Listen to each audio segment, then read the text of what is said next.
IPL में chess कराना हो या इंटरनेशनल चेस कराना हो तो आपको पता है, मुझे पता है, पूरी दुनिया क्रिकेट को पता है कि कौन सा बंदा चेस के लिए बेस्ट है। जी हाँ, मैं बात कर रहा हूँ विराट कोहली की।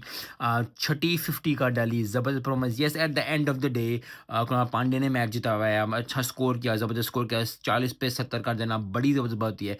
लेकिन जो मोमेंटम सेट किया, जो ज़बरदस्त बैटिंग की, जो ज़बरदस्त क्रिकेट खेली, जो एक एक मोटिवेशन दी, वो जो है वो दी विराट कोहली ने। क्या ज़बरदस्त परफॉर्मेंस, क्या ज़बरदस्त चीज़। I think he is one of the best. और जब आप इतना बेस्ट कहते हो किसी को तो बड़ा ज़्यादा दिल करता है। लेकिन ये बात सच है, ये बात हक है कि विराट कोहली जैसा प्लेयर, विराट कोहली जैसा चेस करने वाला, विराट कोहली जैसा जो है गेम को, क्रिकेट की गेम को अपने आप को लेवल अप करने वाला मैंने तो अभी तक नहीं देखा। लेकिन ओवरऑल बड़ी ज़बरदस्त। यस, बहुत ज़्यादा लोग, बहुत अच्छे क्रिकेटर आए थे, गएंगे, जाएंगे, आएंगे, लेकिन विराट कोहली जैसा